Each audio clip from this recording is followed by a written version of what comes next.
चलो चलो जल्दी चलो, आ जाओ, समय का समय होगा।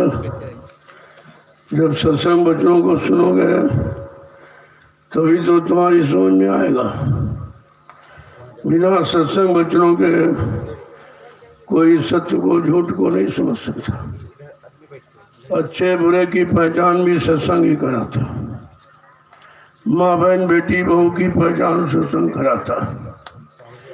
अगर सत्संग बच्चों को लोगों ने होता और समझा होता, अपने जीवन में उतारा होता, तो आज देश समाज परिवारों की हालत नहीं होती। जब तक सत्य की जानकारी नहीं थी चले जाएंगे, लेकिन जब सत्संग मिलता रहेगा बराबर चेतावनी हमें आपको सचेत करता रहता।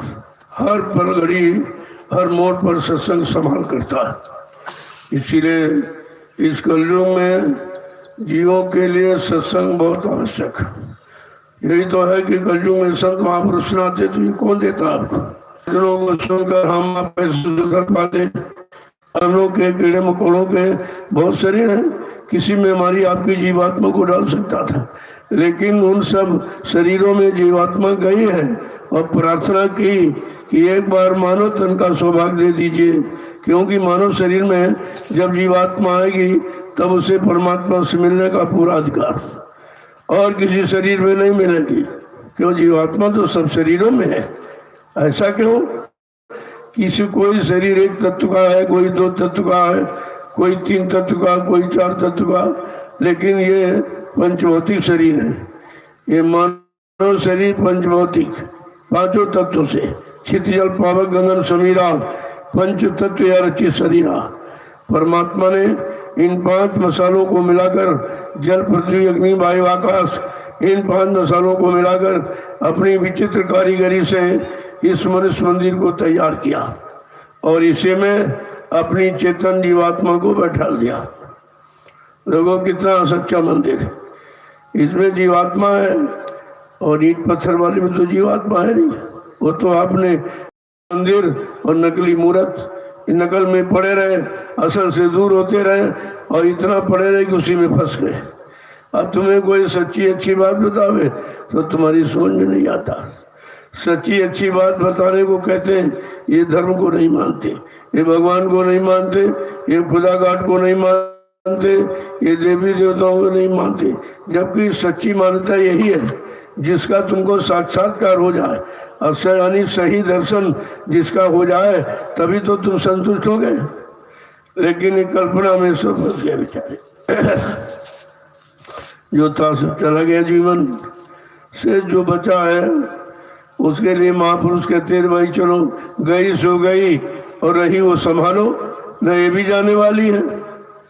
तो अब तुम संकल्प ले लो, चलो जो समय निकल गया, सांसों की पूंजी निकल गई, उसकी परवाह मत करो, लेकिन अब शेष जीवन जो बाकी है उसमें संकल्प कर लो कि अब लो नसानी अब ना नसैया। जो समय वक्त घड़ी चली गई, श्वासों की पूंजी नष्ट हो गई भोगों में, लेकिन अब समझ हो गई है, सत्संग वचनों से सही रास्ता सही जानकारी मिल गई। अब अपने शेष जीवन को हम गुरु में लगाएंगे, उनके वचनों में लगाएंगे और वचनों में चलकर अपने आप को बचाकर अपने घर पहुंचाएंगे। जय गुरुदेव, जय गुरुदेव, जय गुरुदेव, जय गुरुदेव। नाम किसका? प्रभु का। जय गुरुदेव। नाम किसका? प्रभु का। जय गुरुदेव। नाम किसका? प्रभु का। प्रभु का प्यारा नाम। जय गुरुदेव। समृद्ध दाता दयालु पूज्य स्वामी जी महाराज आज के इस प्रातःकालीन नैमिषारण्य की तपोभूमि पर लघु सत्संग में सम्मिलित होने वाले समस्त गुरु प्रेमी जनों, जीव का बड़ा सौभाग्य होता है तब ये घड़ी मिलती है। पुण्य पुंज बिन मिले न संता, संत बिना सूझे नहीं पंता। बिना पुण्य कर्मों के संस्कार के संत महात्मा नहीं मिलते। इसलिए 3-3 युगों से ये तैयारी कराई गई कि तुम पुण्य कर्म, तुम अच्छे नेक भलम करते रहना। जब नेक भले अच्छे कर्म करोगे, शुद्ध यानी आहार विचार में रहोगे, तो तुम महात्माओं को पहचान लोगे, क्योंकि संत कलयुग में आएंगे। इसलिए पिछले युगों से तैयारी हो रही थी। तुम तन और मन और इंद्रियों को पाक साफ निर्मल पवित्र बनाए रखना। जब कलयुग में संत आएंगे तो उनको तुम पहचान लोगे, जो तुम्हारी जीवात्मा के उद्धार के लिए समाज देश का कल्याण तो करेंगे ही, लेकिन साथ साथ में सबसे महत्वपूर्ण कार्य जो किसी युग में आपका नहीं हुआ और किसी शक्ति ने नहीं कर पाया, वो संत महापुरुष आके करेंगे।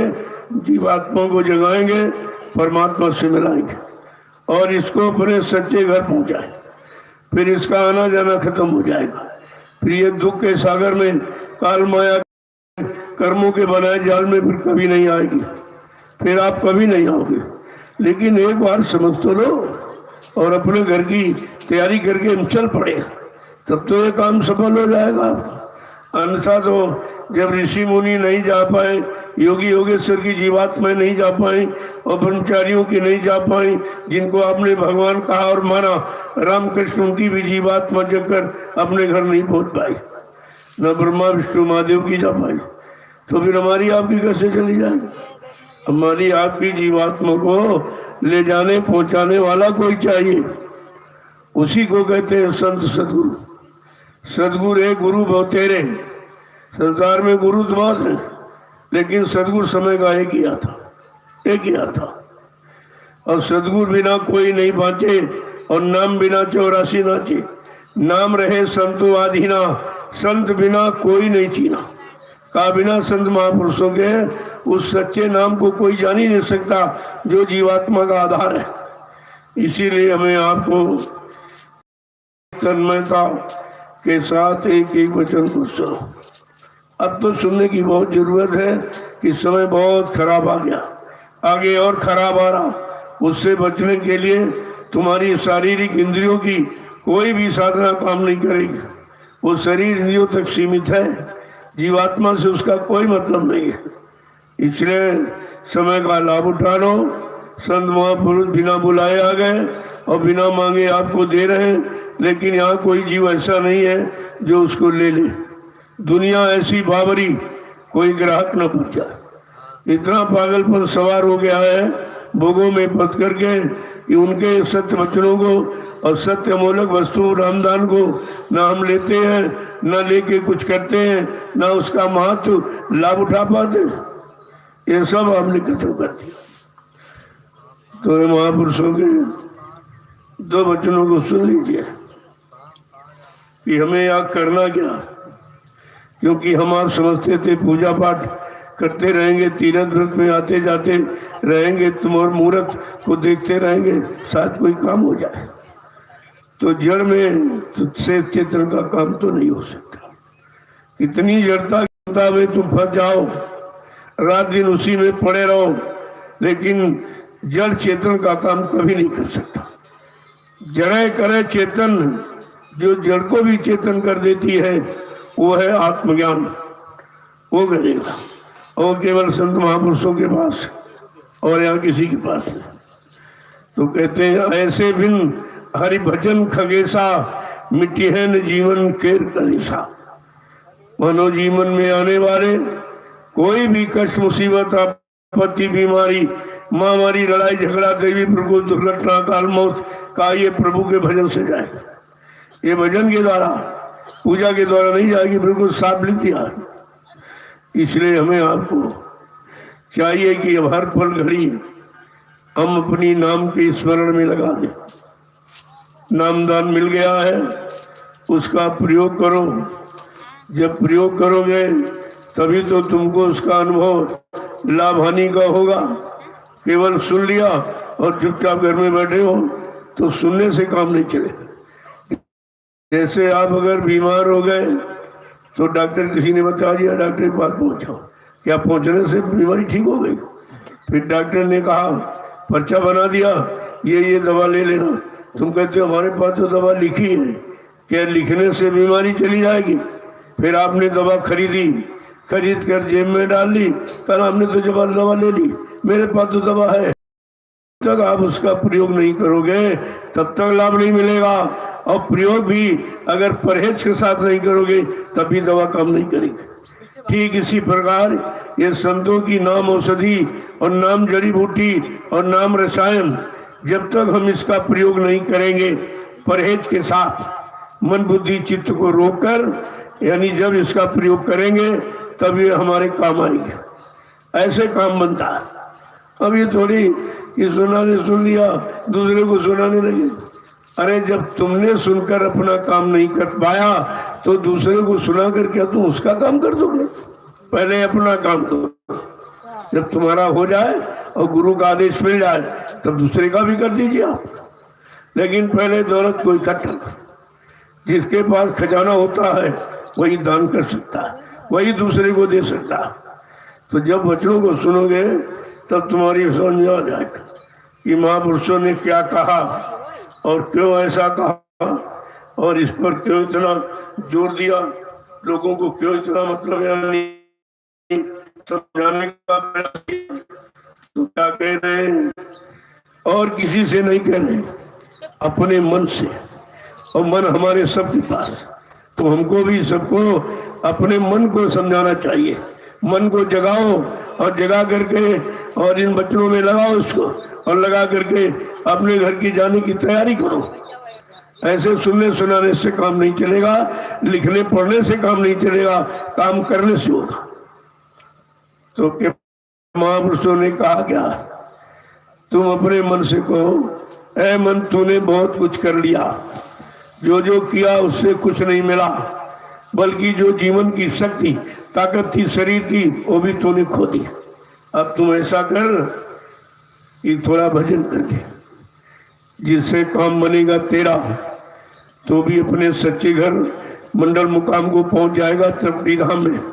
और जीवात्मा तू भी अपने सच्चे घर सतलोक सचखंड अनामी धाम प्रभु धाम को पहुंच जाएगी। लेकिन तू पहुंचेगी कैसे? तो क्या कह रहे हैं कि मन तुम भजन नहीं यदि करियो, मन तुम भजन नहीं यदि करियो, मन तुम भजन नहीं यदि करियो, मन तुम भजन भव सागर में, दिन रक्षक भव सागर में, तो बिन रक्षक रक्षक सागर में, तो बिन रक्षक भव सागर में, डूबी डूबी के मरी डूबी के मारी हो, मन तुम भजन नहीं अधिकारी हो। मन तुम भजन, है मन, तूने अगर भजन नहीं किया तो इस भवसागर से तेरी कोई रक्षा नहीं कर। भजन तेरी रक्षा करेगा। भजन है नाम की कमाई, और कमाई ही काम आती। जैसे तुम मन बुद्धि चित्त शरीर को लगाकर ये दाम की कमाई करते हो तो संसार का शरीर का काम आपका हो रहा। इसी तरीके से जब संत महापुरुषों ने जो नाम की कमाई का इशारा किया, जब हम मन बुद्धि चित्त को रोककर नाम की कमाई करेंगे तो हमारा उधर का काम शुरू हो जाएगा। देखो, दोनों काम की जानकारी दाम पर निर्भर है। इधर है संसार में दाम, उधर अध्यात्म में नाम। दाम को भी समझो और नाम को भी। लेकिन जब अध्यात्म को समझ लोगे तब तुम्हारा दाम भी वो सही जगह लगा करके उससे तुमको परमार्थी लाभ दिला देगा। तब तो आपको धन की कमाई भी सार्थक हो जाएगी। बाकी तो ये सब खत्म हो रही है। खाने में, पीने में, सजाने में, गिलाने में, सब तुम्हारा इसी में तो जा रहा। तुम्हारे पास कुछ नहीं बचेगा। यहाँ सब खत्म हो जाए। इसको खत्म करने से तुम कोई परमार्थी लाभ भी प्राप्त नहीं कर सकोगे। सारे जीवन की दौलत चली जाएगी इसमें। तो कहा, अगर सारे जीवन के दाम की कमाई को अगर सार्थक बनाना चाहते हो तो संत महापुरुष के हुक्म और आदेश को मानो और सही जगह वो तुम्हारा लगा देंगे तो जीवन भर की ये शरीर इंद्रियों की कमाई भी काम आ जाएगी। और जो आपने मन बुद्धि चित्त को रोककर जो नाम की कमाई की है वो भी तुम्हारा काम हो जाए। दोनों दाम, दोनों पूंजी तुम्हारी सुरक्षित हो जाए। इधर दाम की कमाई, उधर नाम की कमाई। कहते अगर ये नहीं किया तो ऐसे भवसागर में गोते लगाते रहोगे, मरते रहोगे, जन्मते रहोगे, मरते रहोगे। ये गोता लगाना है बार बार इसी संसार सागर में। आगे क्या कह रहे हैं कि बहु दुख भोगी मनुज तन पायो, बहु दुख भोगी मनुज तन पायो, बहु दुख भोगी मनुज तन पायो, बहु दुख भोगी मनुज तन पायो, फिर 84 फिरी हो, फिर 84 फिरी हो, फिर 84 फिरी हो, फिर 84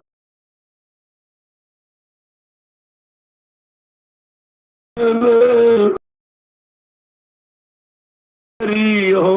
मन तुम भजन नहीं अधिकारी हो, तो बिन रक्षक भव सागर में, तो बिन रक्षक भव सागर में, डूबी डूबी के मरी हो, डूबी डूबी के मरी हो, मन तुम भजन नहीं अधिकारी हो, मन तुम भजन नहीं लोगों समझा के अधिकारी कह रहे हैं बहुत दुख पाया। जिन जिन योनियों में गया वहां दुखे दुख उतारा, क्योंकि सब योनियों में भोग है और भोग ही रोग दुख का कारण होता है। कहते कि बहुत दिन भोगा, 84 में गोते लगाए, जब ये मानव शरीर मिला है, अरे अब कुछ जाग ले, चेत ले, अपना असली काम कर ले जिस काम के लिए मानव शरीर मिला। ये कमाने खाने बाल बच्चे पैदा करने के लिए नहीं मिला है, ये परमात्मा की प्राप्ति के लिए मिला। अगर वो न मिला तो मानव जीवन व्यर्थ में चला जाएगा। जब यमराजा के यहाँ पहुंचोगे जो मतलब यानी वो वहीं पर खड़ा मिलेगा आपको। धर्मराज पूछेंगे, अरे भाई तूने अपना काम किया कि नहीं किया? अब हम अपना काम अभी तक जान ही नहीं पाए, क्योंकि इस संसार में तुम्हारा कोई नहीं है, तुम्हारी सिर्फ जीवात्मा है। शरीर भी किराए भाड़े का, ये भी काल का है। शरीर के लिए जमीन, दुकान, मकान, बाल बच्चे, पति पत्नी बनाए, ये भी काल के। यहाँ दयाल का कुछ नहीं, दयाल की केवल चेतन जीवात्मा है। अगर आपने चेतन जीवात्मा से काम नहीं किया तो फिर दयाल देश कभी पहुंच नहीं सकते। ये रुपया पैसा धन दौलत इकट्ठा करके थोड़ी आप दयाल देश में पहुंच जाओगे। ये तो काल का सामान है। तो जीवन भर तुमने अज्ञानता में इसी को इकट्ठा किया, इससे क्या मिला? कोई दुख गया, कोई बीमारी गई, कोई तकलीफ मुसीबत आपकी दूर हुई, कोई शंका संदेह गया, कुछ और बढ़ गया। गया नहीं बल्कि और बढ़ गया। तो कितना नुकसान हमने अपने जीवन का कर लिया। इसी में लगे रहे, आज भी लगे हो। जो जिनको वचन नहीं मिले वो आज भी लगे पड़े, रात दिन उसी की चिंतन में, पैसा पैसा पैसा पैसा। और पैसा क्या है? यहाँ का आदान प्रदान, वस्तुओं के आदान प्रदान का माध्यम पैसा। लेकिन जीवात्मा का तो इससे काम आप कोई नहीं कर सकते। हाँ, ये पैसा अगर संत महापुरुष मिल जाए और परमार्थी सेवा में लगा दे तो आप इसका लाभ उठा सकते। क्योंकि जो तुम्हारे गाड़ी कमाई से जो निर्माण हो जाएगा तुमको तो लाभ मिलेगा ही, लेकिन जो भविष्य में आने वाले लाखों लोग इसका लाभ उठाएंगे, ये तुम्हारा परमार्थी लाभ होगा।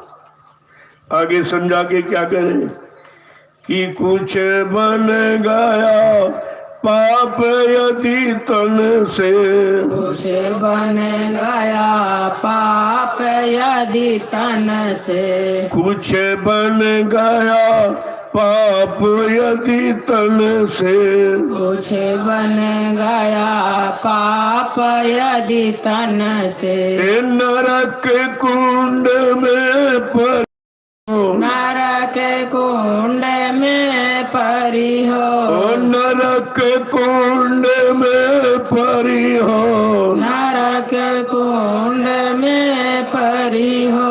मन तुम भजन नहीं यदि करी हो, मन तुम भजन नहीं यदि लोगों समझा के कह रहे हैं, अगर शरीर से कोई पाप हो गया, और निश्चित है होगा जब जानकारी नहीं, हम पाप पुण्य समझते ही नहीं है, पाप पुण्य की अच्छे बुरे की पहचाने नहीं है, तो ये सब कुछ हो सकता है। कहा कि यदि कुछ बन गया तो नरक कुंड में चले जाओगे। यहाँ तो सब कुछ पाप ही किया, पुण्य को जाना ही नहीं, पुण्य को समझा नहीं, पुण्य क्या है ये किसी ने बताया नहीं। तो हम सब नरक की तैयारी तो कर रहे, सब तरह सब पूरी तैयारी नरकों में जाने की है। तो ये बताओ, मानव शरीर क्या नरक में जाने के लिए मिला? वो लिख रहे हैं, बड़े भाग मानुष तन पावा, सुर दुर्लभ सदग्रंथन गावा, कि बड़े भाग्य है जिनको मानव शरीर मनुष्य मंदिर मिल गया। देवता भी इस मनुष्य मंदिर के लिए तरसते हैं, वो भी यातना वंदना कामना करते हैं, एक बार दया मालिक हो जाए, हमको मानव शरीर मिल जाए, मृत्यु लोक मंडल में मानव शरीर के जानकार संत महात्मा फकीर मिल जाए, और वो अपनी दया करके नाम की युक्ति दे होगी से करके हमारा जन्म लेते मर जाते हैं। कौन रही है मन तुम भजन यदि करी हो, मन तुम भजन नहीं यदि करी हो। जिनके लिए तुमने अपना सारा जीवन समर्पित किया, दारा माने स्त्री, सुत माने बेटा, नाती और पोते, इनके हित में तुमने सारा समय गवाया और अपने हित की बात कभी नहीं सोची। क्या इनसे तुम्हारा हित हो जाएगा? ये सब अपना हित, अपना स्वार्थ, लोभ लालच तुमसे निकाल रहे हैं, लेकिन तुम इतने अज्ञानी हो, तुम अपना लाभ, हित के बारे में कभी सोचते भी नहीं हो कि हमारा लाभ, हमारा काम कहाँ से होगा। और कहते बाद में जब अंत समय आ जाएगा, माई बाप को बुलाओगे, कोई आएगा या कोई तुम्हारे साथ जाएगा? यहाँ से भी हम नहीं समझ पाए कि वास्तव में हमारा कौन है। आगे क्या कह रहे समझा के कि दारुण दुख आने बहु प्यारे, दारुण दुख आने बहु प्यारे, दारुण दुख आने बहु प्यारे, दारुण दुख आने बहु प्यारे, भव सागर कैसे तरी हो, भव सागर कैसे तरी हो, भव सागर कैसे तरी हो, भव सागर कैसे तरी हो, मन तुम भजन नहीं यदि करी हो। मन तुम भजन नहीं कहते अगर भजन न किया तो बहुत दुख तकलीफ मिलेगी, बहुत बीमारी महामारी तुमको घेर लेंगी। इनसे छुटकारा दिलाने वाला काल के यहाँ न कोई सामान है और न कोई व्यवस्था है। और कहते बहुत सागर कैसे तरी, अगर इसी में पड़े रहे, इसी कमाई में जीवन खपा दिया, कुछ आपके पास बचा नहीं, कमाई भी चली गई और शरीर भी चला गया, और समय भी जो सबसे बहुमूल्य मानव शरीर का समय भी आपने गंवा दिया। कहते ये बताओ भवसागर कैसे पार हो? क्या ये रुपए पैसे धन दौलत जमा किया है, क्या इससे भवसागर पार हो जाओगे? जमीन दुकान मकान बनाया, क्या इससे भवसागर पार हो जाओगे? नौकरी व्यापार धंधा मजदूरी की, क्या इससे भवसागर पार हो जाओगे? ये भवसागर पार जाने का कोई सामान नहीं, कोई साधन नहीं है, केवल एक भजन। भजन एक ऐसा रास्ता है जो इधर भी आपको सुरक्षित रखेगा और इधर मन जीवात्मा को सबको दोनों को जगा के उनके उनके घर पहुंचा देगा। आगे क्या कह रहे हैं कि रक्षक कौन तुम्हारा होगा, रक्षक कौन तुम्हारा होगा, रक्षक कौन तुम्हारा होगा, रक्षक कौन तुम्हारा होगा, गुरु का पंथ निहरी हो, गुरु का पंथ निहरी हो, गुरु का पंथ निहरी हो, गुरु का पंथ निहरी हो, मन तुम भजना नहीं अधिकरी हो, मन तुम भजन नहीं अधिक। मेरे समझा कि तुम्हारा यहाँ कोई रक्षक, कोई रखवाला, कोई संभाल करने वाला, कोई रक्षा सुरक्षा संरक्षा हिफाजत करने वाला तुम्हारा यहाँ कोई नहीं। जब तक गुरु के रास्ता नहीं पकड़ोगे, गुरु की तरफ ना रुख मुख नहीं करोगे, तब तक तुम्हारा जिधर रुख मुख किए हो, जिनको देख रहे हो, अपना मान रहे हो, ये तुम्हारा झूठा मान्यता, ये झूठी मान्यता है, ये तुम्हारी कोई मदद नहीं करे। इनके मदद के बारे में पहले चेतावनी दी गई। संत महापुरुष ने कहा कि देहरी तक पत्नी का नाता, देहरी तक ही पत्नी का नाता, पोली तक माँ का नाता है, मरघट तक जाते ये भाई बंधु, पर हंस अकेला जाता है। आपने किसी को साथ जाते देखा? पत्नी मरी पति साथ गया, पति मरा पत्नी साथ गई, बेटा मरा बाप साथ गया, बाप मरा बेटा साथ गया, भाई मरा भाई साथ गया। ये तो रोज प्रैक्टिकल आप कर रहे हो, रोज इन आंखों से देख रहे हो, अपने परिवार में, समाज में, गांव में, शहर में, कस्बों में, मोहल्ले में कितने रोज शरीर छोड़ के जा रहे हैं। क्या कुछ वो लेके जा रहा है? क्या कोई उसके साथ जा रहा है? तब समझ में आता है जो तुमने जीवन गंवाया इस दौलत को इकट्ठा करने में, वो भी यहीं छूट गई सब। और जिनको साथी बनाया, जिनके लिए जीवन कुर्बान किया, वो भी सब यहीं खड़े रह गए। तुम्हारे साथ चलने को कोई तैयार नहीं। वो मंजिल तुझे अकेले ही तय करनी पड़ेगी। तब कहा तुमने आज तक अपने सच्चे साथी का चुनाव ही नहीं किया कि सच्चा साथी कौन। महापुरुषों ने वो भी बताया, यहाँ सच्चा साथी मृत लोक में कोई नहीं है, केवल एक है। कौन? गुरु। वो भी सदगुरु। गुरु तो केवल संसार के भोगों को दिलाने वाला, राजपाट, धन दौलत, मान सम्मान, अधिकार, पद, पत्नी, बाल बच्चे, ये तो दिला देगा गुरु, लेकिन परमात्मा से नहीं मिलाएगा। वो जुक्ति नहीं देगा। अगर वो जुक्ति उसके पास नहीं है तो गुरु सदगुरु नहीं है। इसलिए गुरु और सदगुरु में अंतर है। दोनों में गुरु माने ज्ञान कराने वाला और सदगुरु माने परमात्मा का बोध कराकर और उसे परमात्मा से मिला देगा। देखो क्या कह रहे हैं, तुम्हारा कौन रक्षक है? तो संगी साथी गुरु को लेना, ये संगी साथी ये गुरु जी को लेना, और भेद इन्हीं का जाना है, और सुरति शब्द का साधन करके और अपने घर चली जाना है, फंसना नहीं देश वीराना है। एक ही पंक्ति में सब बता दिया, एक लफ्ज में सारी जानकारी दे दी। देखिए आप कहते हैं तुम्हारी रक्षा, तुम्हारी हिफाजत करेगा सतगुरु, जो समय से इसी काम के लिए आया, सबकी संभाल के लिए, सबकी जीवात्मा को जगाने के लिए, मन को भोगों से मोड़कर नाम योग में लगाने के लिए।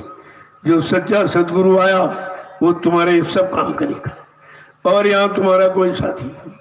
इसीलिए आप कहते तो यहाँ के साथी जय गुरुदेव, वहाँ के साथी जय गुरुदेव, यहाँ मिले हैं जय गुरुदेव, वहाँ मिलेंगे जय गुरुदेव। जब आप रोज कहते हो तो ये कहना तुम्हारा करनी में कब बदलेगा, समझने में कब बदलेगा? केवल जवान से चिल्लाते रहोगे कुछ नहीं होगा, उससे कुछ होने वाला नहीं है। वो तो करनी बिन कोई नहीं पा सकता।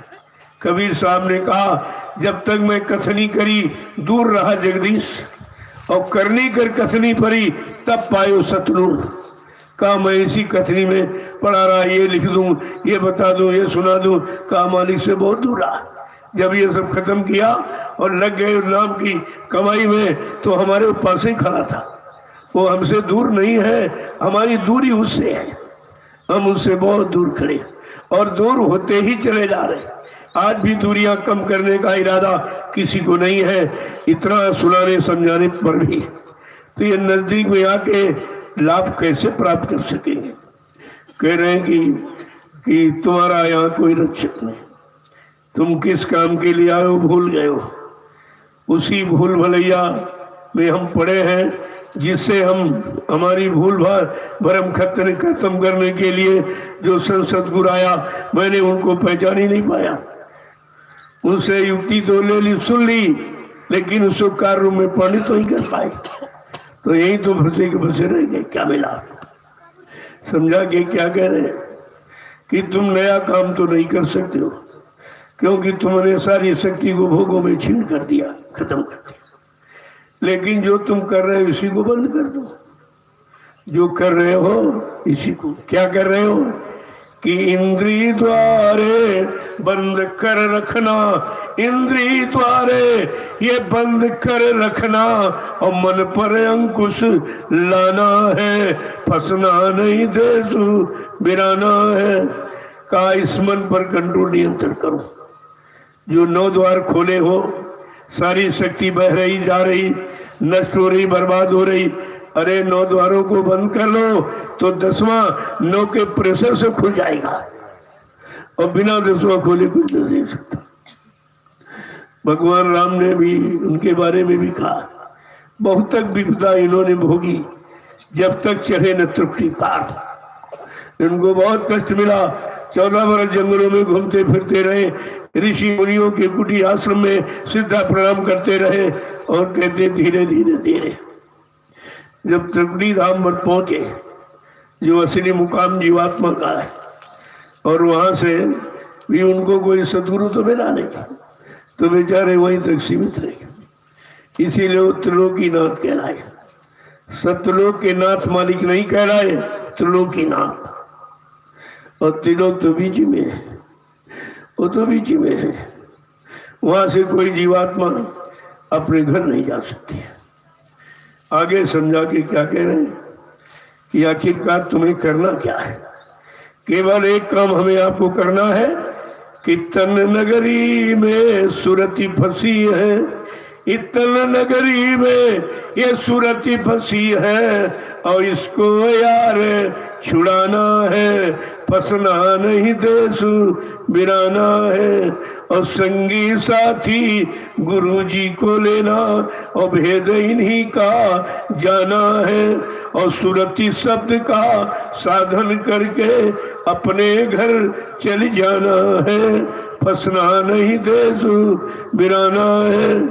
का सतलोक के लिए कोई साधन, कोई का मोटर तंगा, ट्रेन हवाई जहाज जाता कहते नहीं। सूरत शब्द का साधन करके, सूरत को घर जाने का साधन क्या है? शब्द। अगर शब्द उसको मिल जाए तो शब्द में इतनी ताकत, इतना खिंचाव, इतना मैग्नेटिक पावर है कि वो फट से अपनी तरफ खींचती है, और खींच करके घसीट करके वो शब्द सूरत को घर पहुंचा देता है। ये है साधन। ये तुम्हारा कोई साधन आर्टिफिशियल इधर का उधर नहीं जा सकता। अब हमें आपको न साधन मालूम है, न साधन दिलाने वाला, साधन बताने वाला, जिसने साधन बनाया उसके बारे में कुछ जानकारी नहीं। क्योंकि जब तक सदगुरु नहीं मिलेंगे, वो भी वक्त का, जो चले गए वो नहीं। यहाँ तो जब तक रहे तब तक तो कुछ जाना नहीं। अब बाद में मूर्ति रख ली, पूजा करने लगे। अरे भाई मूर्ति क्या देगी?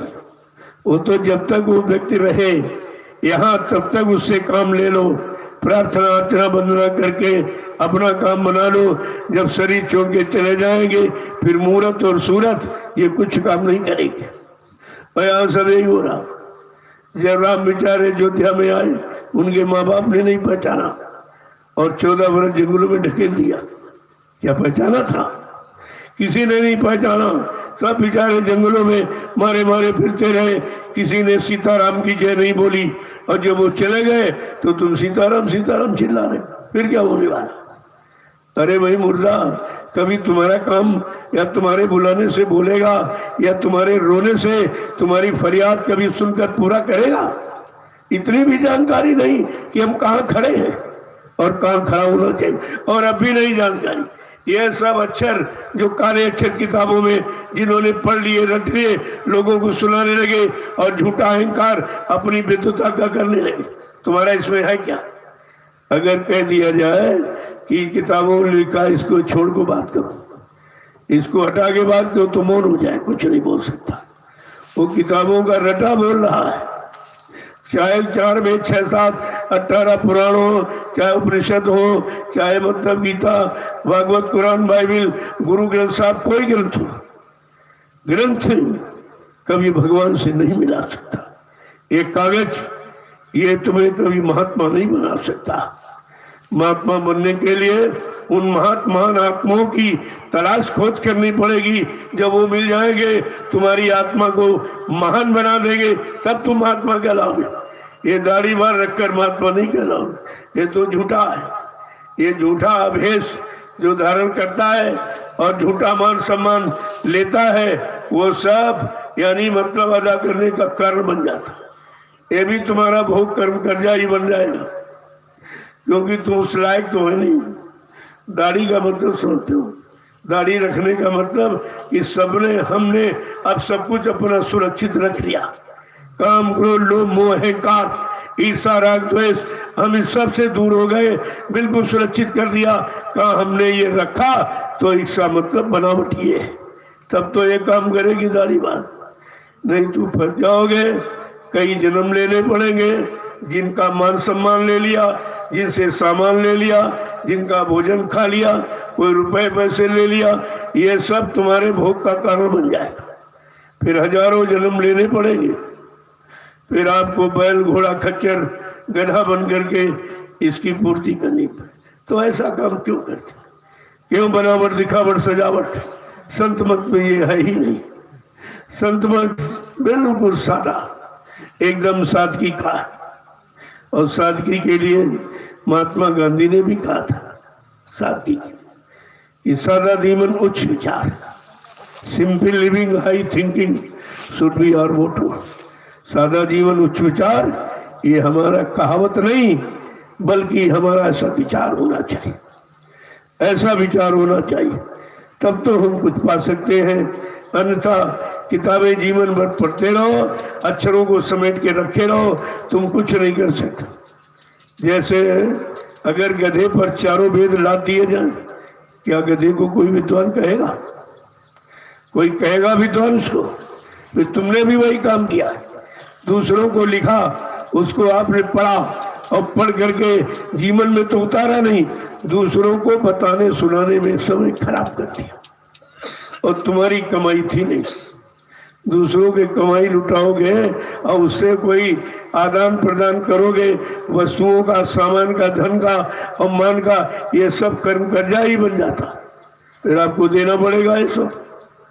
तो यहाँ तो कोई जानकारी नहीं है कि अच्छा क्या है, बुरा क्या है, पाप क्या है, पुण्य क्या है, शुभ क्या है, अशुभ क्या, माँ बहन बेटी बहू क्या, ये सारी जानकारी खत्म। तभी दुखों का पहाड़ हमारे सब पर टूट पड़ा। ये हमारी करनी का फल है। कहा ये क्या बरस रहा? कहते तुम्हारे पाप बरस रहे, बादल बन के बरस रहे। एक बार ये निर्णय लिया गया कि भाई सबसे बड़ा पापी कौन है? तो लोगों ने कहा गंगा, क्योंकि सब लोग पाप धोने जाते तो उसके पास पाप जमा हो गया। कलर है सबसे बड़ी पापनी गंगा। जब गंगा से पूछा गया कि आप बहुत पाप कर लेती, सबका पाप ढो रही है, कहते हम किसी का पाप नहीं लेती, हम तो ये सब समुद्र को बहा के वो समुद्र को देते, अपने में लेकर के समुद्र को दे देती।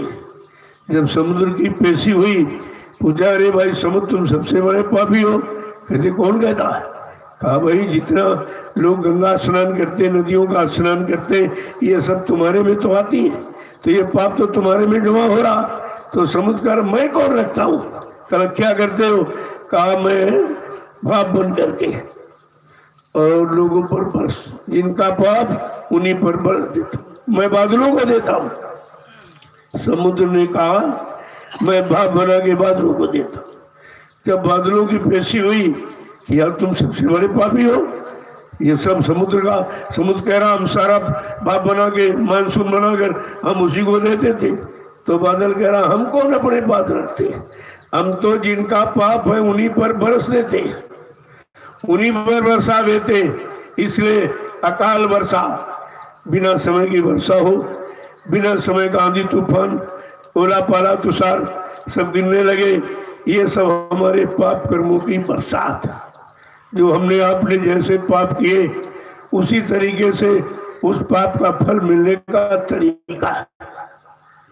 देखो कितनी बड़ी बात महापुरुष ने आगे समझा के क्या कह रहे हैं कि अब की खोज किया नहीं सतगुरु, अब की खोज किया नहीं सतगुरु, अब की खोज किया नहीं सतगुरु, अब की खोज किया नहीं सतगुरु, फिर पीछे पछतई हो, फिर पीछे पछतइयो, फिर पीछे पछतई हो, फिर पीछे पछतइयो, मन तुम भजन नहीं यदि करी हो, मन तुम भजन नहीं। रघु समझा करे किसकी खोज?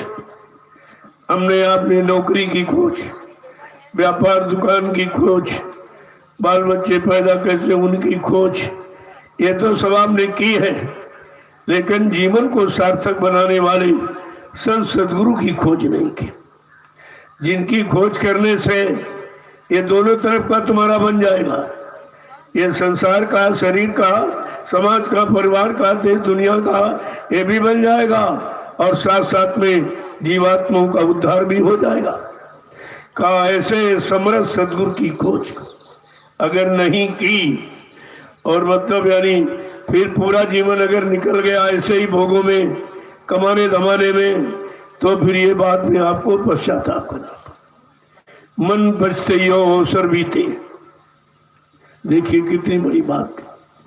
ये मानव शरीर जीवन का अवसर निकल जाएगा, फिर तुमको रोना धोना पछताना ही पड़ेगा और उससे कुछ होने वाला है नहीं। जब समय निकल कर तब मन बचते यो अवसर बीते। कितनी बड़ी बात कह दी है। अवसर, मानव शरीर का अवसर, ये दिन निकल जाएंगे, फिर आपके हाथ में नहीं आएंगे।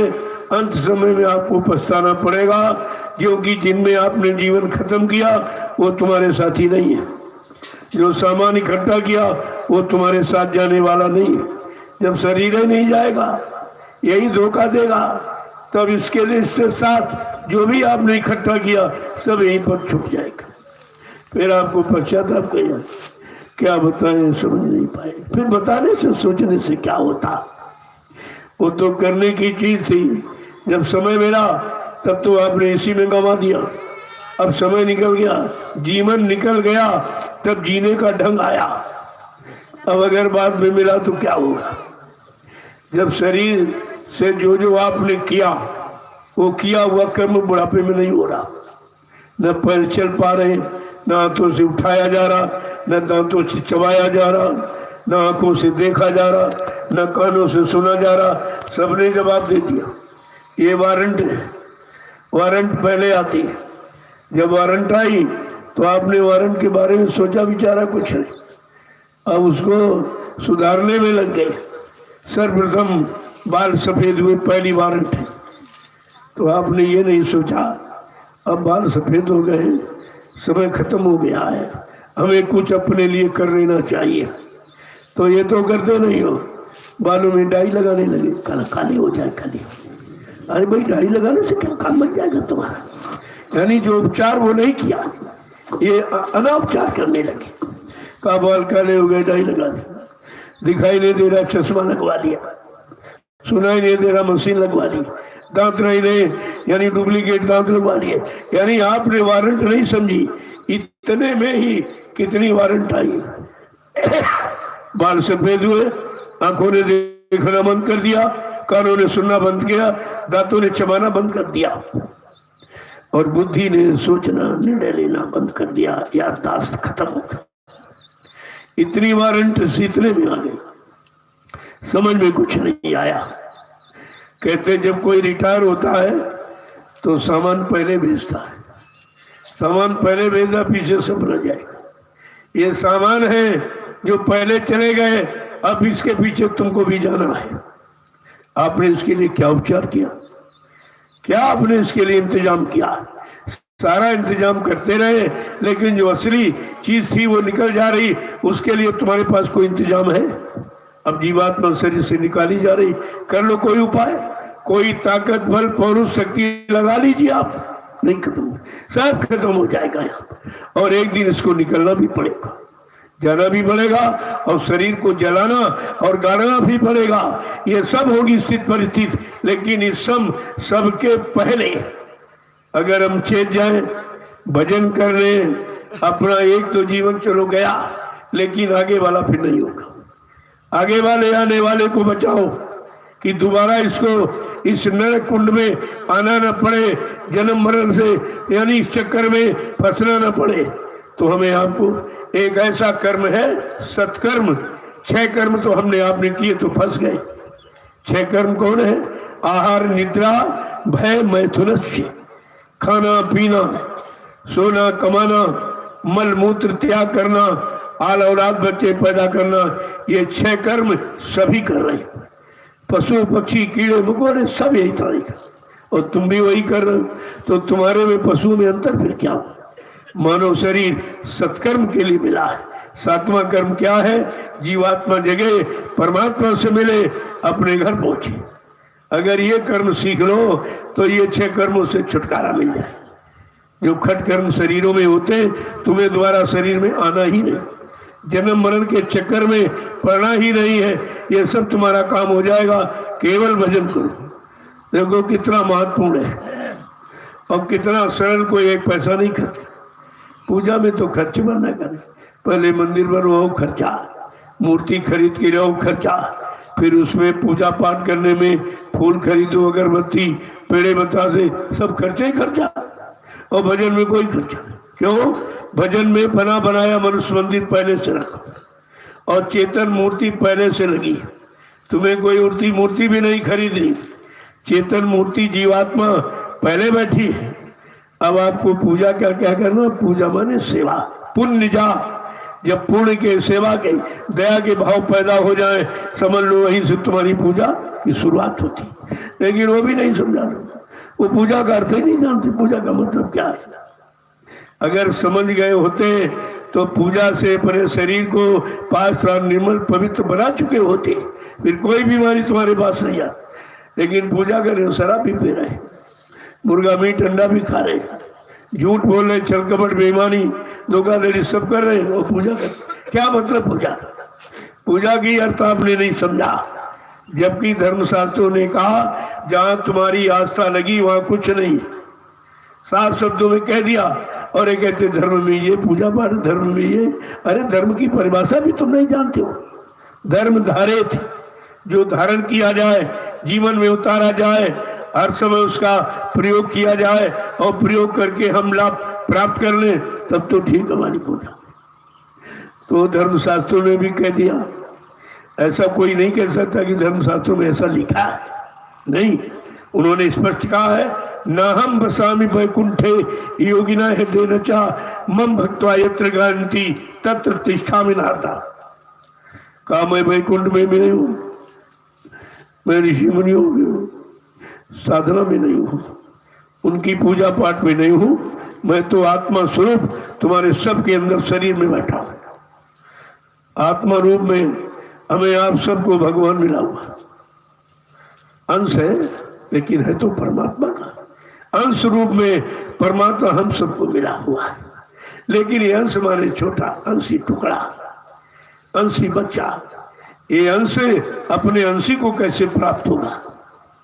जैसे उदाहरण के लिए गंगा की बूंद आपने ले आए और हथेली पर रख के कहते हो गंगा की बूंद, तो सुनने वाला कहेगा अगर गंगा की बूंद है तो गंगा में चली जाए। कहते जा नहीं सकती। क्यों? कहते ये बिछुड़ गई है, ये अंश रूप में रह गई, बहुत छोटा कण में रह गई, अब ये जा नहीं सकती। हाँ, कोई अगर गंगा का जानकार नित्य गंगा नहाने जाता, उसको अगर बूंद आप दे दे और गंगा में डाल दे, वो बूंद भी गंगा ही हो जाएगी, वो बूंद गंगा ही हो जाती। फिर डाली हुई बूंद आप निकाल नहीं सकते हो। ठीक इसी प्रकार ये शरीरों में जीवात्मा अंश रूप में है।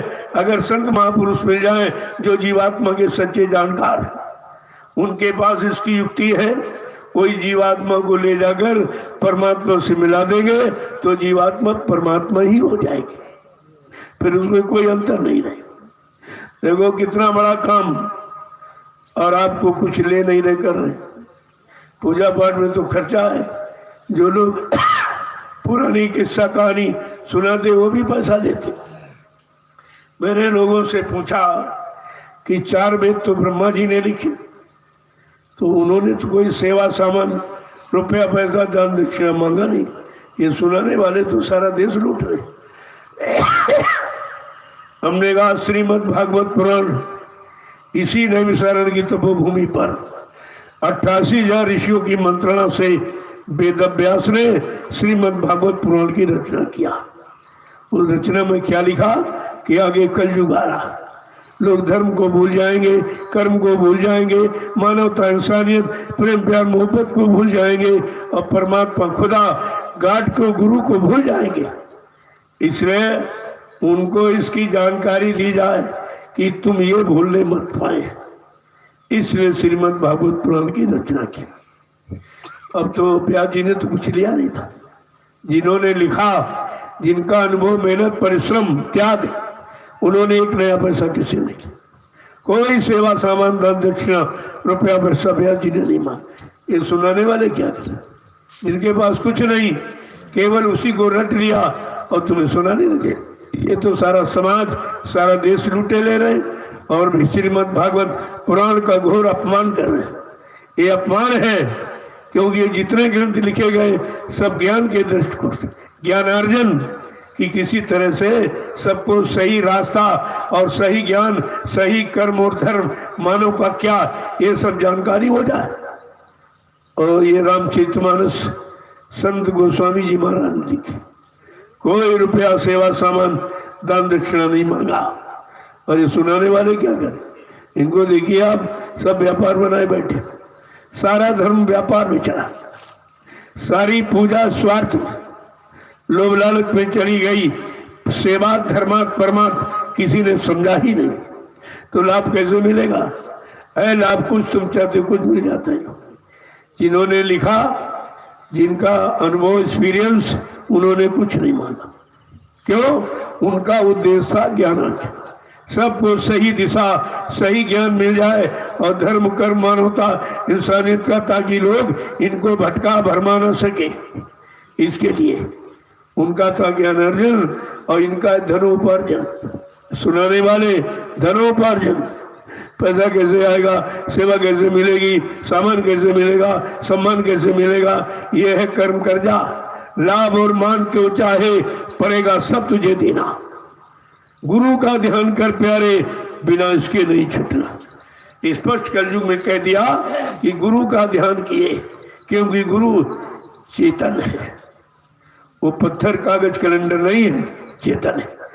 और चेतन है, आपको दे सकता, जड़ तो कुछ नहीं देगा। अगर जड़ देता होगा तो जड़ को तुमने पहले क्यों दिया? पेड़े बतासे और फूल पत अगरबत्ती तुम ही देती हो, वो नहीं देता, तुम ही देते हो। और उसके बदले वो कुछ देता भी नहीं, क्योंकि वो स्वीकार कर सकता नहीं, ये क्षमता चेतनता उसमें है नहीं। तुम्हारा दिया कोई सामान स्वीकार नहीं करे, जब स्वीकार नहीं करेगा तो देगा कैसे तुमको? अभी तक ही जड़ता की ममता से लोग हट नहीं पाए, तभी अंत में कलयुग जा रहा, सतयुग आ रहा। कलयुग जाने के वक्त में अपना परिचय दे रहा, सारे धर्म स्थलों में ताले लगवा दिए। ये कभी हुआ था इस भारत भूमि पर? ये काम कभी नहीं। ये है कलयुग जाने का प्रमाण। वो जा रहा है, ऐसे काम कर रहा जो कभी हुए नहीं थे। सारे धर्म स्थलों में ताले रखे, उसने सिद्ध कर दिया जाते जाते कि देख, इनमें कुछ नहीं, न देवी है, न देवता है, न भगवान है, न खुदा है, न गाड है, न कोई गुरु है, इनमें कुछ नहीं। ये सब है बनावट दिखावट। ये सिद्ध किया है, देखो जाने में और क्या कर रहा है। इनको मार रहा, उनको गिरा रहा, उनको ये कर रहा, उनको ये सब सफाया कर देगा, क्योंकि अपनी सारी व्यवस्था इसने सबको दी है। अब वो जाने की तैयारी में है, कह रहा हमारा कर्म कर्जा दे दीजिए, जो मैंने तुमको, जब तुम्हारी जीवात्मा इस मानव शरीर में आई थी तो मानव शरीर को रखने के लिए मैंने जो जो प्रबंध किया, हमारा सामान दे दीजिए। क्या आप कर्म कर्जा चुका सकते हो? रुपए पैसे धन दौलत सामान का तो कर्जा दे सकते, लेकिन कर्म कर्जा कैसे चुकाओगे? जो कुंटलों शराब पी के पेशाब बना दी, मुर्गा मीट खा के लैट्रिन बना दिया, इनको मारा काटा सताया, अपमानित किया, झूठ छल कपट बेईमानी धोखाधड़ी ये सब आपने किया। और मानव अनमोल मंदिर को में आपने मुर्दा मांस पशु पक्षियों का डाल के और बुद्धि नासर नशा शराब का प्रयोग करके इसको गंदा कर दिया। अब ये कर्म कर्जा आप कैसे चुकाओगे? और कलयुग कह रहा मैं जा रहा हूँ और अपना कर्म कर्जा मांगेगा आपसे, आप दे पाओगे? इसी कर्म कर्जे के भुगतान के लिए संत सदगुरु आए और आपको पूरा रास्ता बताया कि जल्दी से परमार्थी सेवा करके अपने कर्म कर्जे का भुगतान कर लो, नहीं बहुत मारेगा, बहुत पीटेगा, बहुत घसीटेगा। ये कलयुग ऐसे नहीं जाएगा, ये कुछ करके जाएगा, ऐसे नहीं चला जाएगा। कोई अपना घर ऐसे छोड़ता है? तो कलयुग इतने दिनों से रह रहा है, इसका मतलब यानी अब एक महापुरुष कह रहे नहीं तुझे जाना पड़ेगा। इतनी बड़ी क्षमता, इतनी बड़ी शक्ति जिसने कलयुग को यानी चैलेंज कर दिया, तुझे जाना पड़ेगा और तेरी जगह पर सतियों को आना पड़ेगा। ये किसी ने बलपूर्वक नहीं कहा, ये सब आपको सोचना चाहिए। ये तो शब्द कभी नहीं मिले थे, कभी किसी ने उच्चारण किए नहीं। आज ये कानों में आवाज कैसी पहुंचाई जा रही? नहीं, पहले भी कहा था, कि कलयुग जाएगा और सतयुग आएगा, ये कहा। अब क्या कहा जा रहा? कलयुग जा रहा है, सतयुग आ रहा है। बात को समझिए आप पहले। अब जब जा रहा है, जैसे तूफान जा रहा तो पेड़ पौधे मकान सब गिरा था, सब चौपट करता चला जा रहा, तभी तो मानोगे तूफान आया था। अगर कोई नुकसान न हो, कोई नहीं मानेगा तूफान आएगा। अगर तूफान से को रोक दिया जाए और ना आने दिया जाए तो तुम कभी विश्वास नहीं करोगे कि तूफान है भी कि नहीं है। लेकिन ये होगा जरूर। जब होगा तभी तुम मानोगे। जब 60 साल मथुरा में सारे देश में 10 जुलाई 1952 से ये संदेश दिया गया, आने वाली मुसीबत आपत्तियों को बराबर इशारा किया गया, पूरी भविष्यवाणी भी की गई कि आगे ऐसा समय आ रहा, इतना खराब होगा जिसमें जीव अपने आप को बचा नहीं पाएंगे। तुम सब हंसी मजाक समझे और कहा बाबा जी तो पागल हो गए, पता नहीं क्या क्या कहते। बात तो सही है। वो दिव्य दृष्टि से देख के कह रहे हैं भूत भविष्य वर्तमान को, और तुम अपने वर्तमान का भी नहीं जानते। अभी क्या हो जाएगा ये भी आप नहीं जानते, ये भी तुम्हारे पास उसकी जानकारी नहीं। फिर है किस बात की? काहे के ज्ञानी ध्यानी विज्ञानी? तुम्हारा विज्ञान दुर्घटना को बता सकता है लेकिन रोक नहीं सकता। मैंने लोगों से पूछा, कहा विज्ञान देखो बता रहा है अब तूफान आने वाला। हमने जब विज्ञान जान गया तूफान आने वाला और तूफान से नुकसान होगा तो तूफान को रोक क्यों नहीं देता? कहना ये नहीं कर सकता, ये काम नहीं कर सकता। इसलिए संतों का विज्ञान कितना विलक्षण अद्वितीय है कि आने वाले समय को वह रोक सकते हैं, पहले बताते। जब नहीं मानोगे तो हट जाते, हट जाएंगे तो जरूर घटना घटित हो जाएगी। तो आपने उनको हटाया, मजबूर किया, ऐसे नहीं हटे, गए कहीं नहीं है, ऐसे हटे नहीं है, लेकिन अपना काम कर रहे। पहले भी काम करते थे, आज भी काम कर रहे, लेकिन तुमने पहले भी नहीं पहचाना और आज भी नहीं पहचान सकते। लेकिन जब काम हो जाएगा तब तुम पहचानोगे, फिर तुम्हारा इतिहास में नाम क्या होगा? अरे भाई काम करोगे तभी तो नाम होगा, तभी को लिखा जाएगा, कहा जाएगा नहीं नहीं इन्होंने समय के पहले ये अच्छा किया, ये अच्छा किया, बच्चों को मान लिया और भजन किया, ध्यान किया, स्मरण किया और सबकी सेवा की और परमार्थी सेवा करके सबको लाभ दिया और अपने को भी लाभ प्राप्त किया। यही तो जानकारी थी। कितने समझा है? किसी ने। अब देख ले मुसीबत आ गई तो तुम्हारा विज्ञान बता सकता है लेकिन उसको रोक नहीं सकता, ये ताकत उसमें नहीं। ये संतों का विशिष्ट विज्ञान है जो कितने साल पहले बताया गया और अभी तक रोके रहे उसको नहीं।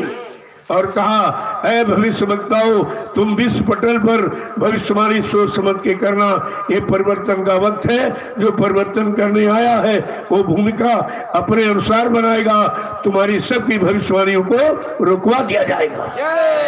आज तक किसी की भी सिद्ध नहीं हुई, जितने भविष्यवक्ताओं ने भविष्यवाणी की अभी उनकी सिद्ध नहीं, रुकवा दिया गया है।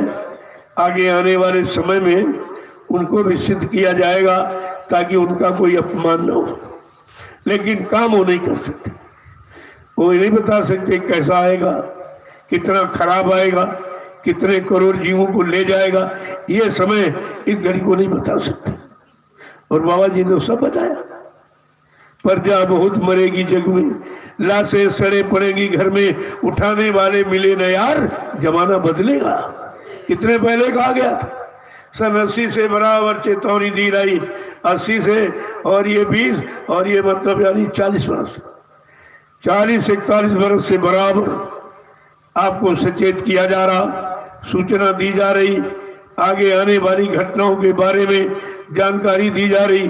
कितनी खराब, कितना दुखदाई और कितना सामान और इंसान को नष्ट करने वाला होगा, ये सब जानकारी आपको दी, लेकिन आपने कुछ समझा ही नहीं।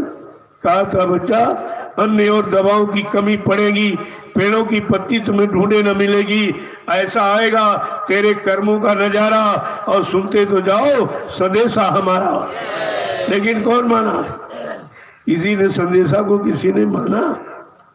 सबने शंका संदेह भूल भ्रम पैदा करके रखा और आ गई मुसीबत। अब ये किसी की बस की बात है। कोई इंसानी शकल इन आपदा मुसीबतों से आपको बचा नहीं सकता।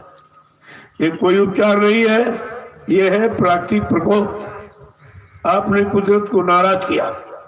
बाबा जी ने कहा था, आपने अपने कार्य कारनामों से मारकाट, हिंसा, चोरी, डकैती, कत्ल, बलात्कार, इससे आपने कुदरत को नाराज कर दिया। अब कुदरत की नाराजगी, उसको खुश करने का तुम्हारे पास तो कोई तरीका नहीं। इंसान के पास कुदरत को खुश करने का कोई तरीका, कुदरत को खुश करने का तरीका संत महात्माओं के पास, उनका सीधा संबंध कुदरत से होता। तो उन्होंने कहा था, अरे भाई रुक जाओ रुक जाओ।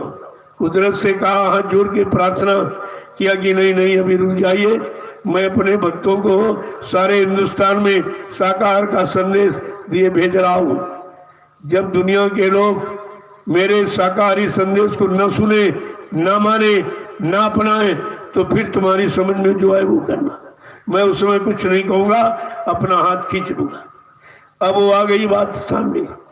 जब महापुरुषों ने हाथ खींच लिया, तुरंत उसने हमला कर दिया। पहले तो अभी तो चेतावनी दी है, उसकी एक छोटी सी चेतावनी में करोड़ों चले गए धक्के में। जिसको बाबा जी ने बहुत पहले कहा था कि कुदरत नाराज हो गई, उसके एक लप्पर थप्पड़, एक छोटे डंडे में 20 करोड़ का वारा हो जाएगा और आप उस समय कुछ नहीं कर सकते। कितने पहले बाबा जी गुरुदेव जी महाराज ने आपको सचेत किया, इशारा संकेत दिया, लेकिन किसी ने आज तक समझा। जब उनके भक्त नहीं समझ पाए, जो अपने आप को उनका शिष्य बाबा जी का कहते थे, वही सब शरण और चरण छोड़ के भाग गए और बचनों को भूल गए, तो दुनिया वालों को क्या कहा जाए? जिन्होंने वचन सुना ही नहीं था, जिन्होंने दर्शन दीदार किया ही नहीं था, उनके लिए उनको तो क्षमा हो सकता, लेकिन तुम्हें क्षमा मिलेगी? तुम तो शिष्य बने और सत्संग सुना और सेवा किया और दिया, लेकिन फिर आप इतनी बड़ी भूल करके शरण छोड़ के भाग क्यों गए? भाग क्यों गए? अगर अपनी जगह बने रहते तो तुम क्षमा भी मिल जाती और आगे लाभ पाने के अधिकारी बन जाती, क्योंकि उनका वादा था कि पड़े रहो दरबार में, धक्का धनी के खाओ, कबहू दीन दयाल के भनक पड़ेगी कान। तुम दरबार में पड़े रहना, खड़े रहना, अड़े रहना, लेकिन हमने आपने गुरु के आदेश को भुला दिया, उनके वचनों को भुला दिया। न कोई खड़ा रहा, न पड़ा रहा, न लड़ा रहा, ये सब के सब भाग खड़े हुए, सब भाग गए। कोई इधर चला गया, कोई उधर चला गया, कोई उधर चला। जब आपने शरण छोड़ दिए, वचन भूल गए, तो दया दी जाए तो किसमें दी जाए? अरे पात्र होगा और पात्र में पात्रता होगी तभी वस्तु परोसी जाती, ऐसे नहीं। तुमने तो कुछ नहीं किया और किया करे सब बेकार, और फिर तुम वहीं चले गए हो जहां से गुरु ने सत्संग सुना कर हमें आपको निकाल कर सही सच्चे रास्ते पर खड़ा किया था, और काल ने धक्का मारा और फिर तुमको वहीं पर ढकेल दिया। अब फिर सब सारे के सारे फिर वहां पहुंच गए, उसी में फंस गए। और गुरु को जो आपने दिया था दान सेवा भाव से, उसी में फंस गए। जो तुमने सेवा दी थी 60 वर्ष गुरु के हाथ में पकड़ाई आपने, उस सेवा का इन दोनों ने बंदर बांट कर दिया, दोनों ने बंदर बांट कर दिया। जिस सेवा के लिए बाबा जी ने क्या कहा था, तुम्हारी ये सेवा जो दे रहे हो, हाथ में पकड़ा रहे हो बच्चा, इसी सेवा से मैं मथुरा में एक विश्वविद्यालय का निर्माण करूंगा जिसमें गरीबों के बच्चे मुफ्त शिक्षा पाएंगे। इतना बड़ा काम होना था, तुमने क्या किया? तुम्हारी सेवा कहाँ लग गई? क्या इस काम में लगी है? तो उस सेवा के बारे में आपने उनसे कहा क्यों नहीं? उन दोनों से कहो, पूछो कि हमने 60 साल गुरु के हाथ में सेवा पकड़ाई, उस सेवा का क्या हुआ? गुरु ने कहा था मैं इसी सेवा से मथुरा में विश्वविद्यालय का निर्माण करूंगा जिसमें यानी मुफ्त गरीबों के बच्चे मुफ्त शिक्षा पाएंगे। तुमने कितना बड़े उपकार का हमको रोक दिया और सब उड़ा दिया, तुम्हारी सेवा का सब उड़ा दिया। अपने अपनी व्यक्तिगत भोगों की इच्छा पूरी करने में सब खर्च कर दिया, कुछ नहीं बचा। और कहा था तुमने जो सेवा दी है, इसी सेवा से मैं मथुरा में ये धर्मादा चिकित्सालय का निर्माण करूंगा। जो लोग दवा से ठीक नहीं हुए मैं उनको दुआ से ठीक करूंगा। ये सब कहाँ चला गया?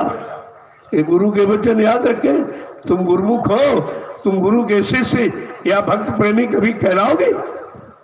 तुम्हारा कहलाने का अधिकार खत्म हो गया। कुछ नहीं किया तुमने कुछ किया ही नहीं, और अब भी सेवा दे रहे।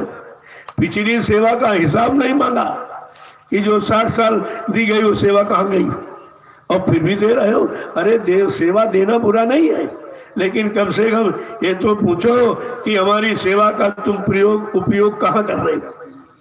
कौन सा समाज की सेवा में, कौन सा गरीबों की सेवा में, कौन सा भूखे नंगे यानी अपाहिज लोगों की सेवा में खर्च हो रहा? आपको ही बताना चाहिए और पूछना चाहिए, लेकिन कुछ नहीं। अभी सेवा बनाओ, सेवा दो, सेवा दो। कोई नहीं पूछ रहा साहब। बिल्कुल आंख के अंधे, कान के बहरे और बुद्धि के पागल ये कुछ ही नहीं समझ पाए हैं और न समझ पाएंगे। ये तो बात आपको समझनी पड़ेगी। समय किसी को माफ नहीं करेगा। मनुष्य बलि नहीं होते हैं, समय होत बलवान, और भिल्ल लूटी गोपिका वही अर्जुन वही पा। कितना बड़ा प्रमाण है ये। तो तुम क्या कर सकते हो? तुम्हारे बस का क्या है?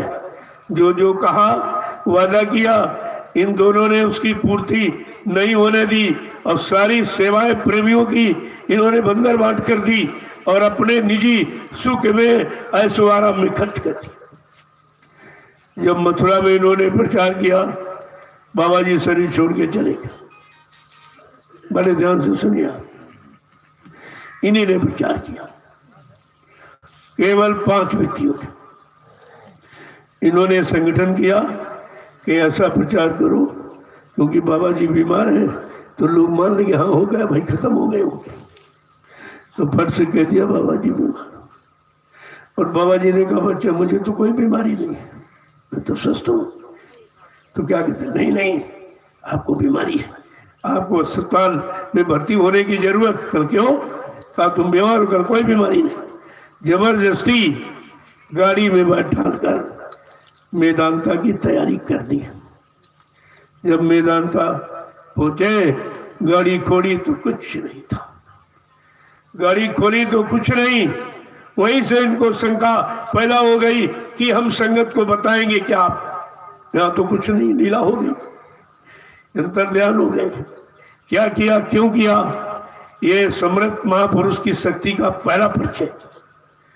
फिर उन्होंने कहा मैंने तो ये संगत को बताया कि बाबा जी बीमार हैं, उनको बीमारी इलाज कराने के लिए मैं मेदांता हॉस्पिटल गुड़गांव हरियाणा लिए जा रहा हूँ। और यहाँ तो ये बीच में क्या हो गया, कहाँ चले गए, क्या हो गया? अरे ये मूर्खों को नहीं अकल आई। जो जिंदा गायब हो सकता है, कहीं जा सकता है, वो कितनी बड़ी शक्ति ताकत लेकर भूमंडल पर आया है, ऐसे थोड़ी आया। बस वहीं से इनको शंका हो गई हम संगत को बताएंगे क्या। बस वहीं से इन्होंने अपना आर्टिफिशियल सब काम शुरू कर दिया, और 6 लाख रुपए खर्च करके और एक यानी पुतला बनवाया। पुतला बना कर ले आए। कहने लगे, पहले तो ये कहा बाबा जी बीमार है, डॉक्टर ने कह दिया कि 60% आराम हो गया, आप लोग जल्दी से स्वास्थ्य सेवा बढ़ा के दो। तो प्रेमियों ने अपने गुरु के स्वास्थ्य के लिए 4-4, 5-5, 6-6 अंकों की सेवा दी। बहुत लूट लिया, यानी भर लिया। जिंदे के नाम पर लेते रहे, अब मुर्दे के नाम पर ले रहे। वो दोनों तरह से आपको लूट रहे। लेकिन तुम्हारे तो परमात्मा ने आंख दी है, कान दी है, बुद्धि दिया, क्या तुम कुछ विचार नहीं कर सकते हो? और कहते मैं, डॉक्टर ने फिर कहा कि नहीं नहीं, अब बाबा जी को मथुरा आश्रम ले जाओ। देखिए नाटक किस तरह का। चलो इनको मथुरा आश्रम ले जाओ। और कई इन्हीं लोगों ने कहा कि मैं दोपहर 2 बजे बाबा जी को मथुरा आश्रम ले आया जिंदा। जब जिंदा थे तो कमरे में बंद करके ताला डाल के क्यों रखा? पहली ये बात, जब जिंदे थे तो तुमने ताला डाल के कमरे में क्यों बंद किया? बाबा जी किसी दूसरे के मकान में थे या कहीं भाग जाते अपने आश्रम में अपने गुरु परिवार के बीच, फिर आपने ताला डाल के क्यों रखा? ये पहला प्रश्न है। यहीं से सारी हकीकत खुल गई। सारी जालसाजी इनकी ओपन हो गई। तो फिर और कितने दिन, और ये प्रचार कब किया? मौत का प्रचार रात को 9:52 पर का बाबा जी ने शरीर छोड़ दिया। तो मैं आपसे ये पूछता हूँ, दोपहर 2 बजे और रात 9:52 बीच का समय कितना रहा? लगभग 8 घंटे का, यानी 8 घंटे बाबा जी जिंदा रहे इनके कहने के अनुसार। तो 8 घंटों में तो सारे प्रेमियों को दर्शन करा दिया गया होता, आज कोई शंका का विषय नहीं था। मैं आपसे भी पूछूंगा कि आपने बाबा जी के शरीर को खोल के देखा था? क्या इन लोगों ने किसी को दिखाया? सारे हिंदुस्तान के प्रेमियों से मैंने 9 बरस यही पूछा है, क्या तुमने बाबा जी के शरीर को मथुरा में खोल के देखा था या किसी ने तुम्हें दिखाया? कभी कुछ नहीं। फिर तुम्हारी आंखें कहाँ चली, कान बुद्धि तुम्हारी कहाँ चली गई, शिष्यता और ये सब तुम्हारी कहाँ चली गई गुरु के प्रति? कुछ नहीं। और जब जाना कि लोग मांग करने लगे कि दिखाइए दिखाइए, जो समय पुतले जलाने का निश्चित किया उसके 2-2.5 घंटे पहले ही आग लगा के नामो निशान मिटा दिया। क्या पुतला जलाने से क्या व्यक्ति समाप्त हो जाएगा? ये तो अपमान करने का तरीका है।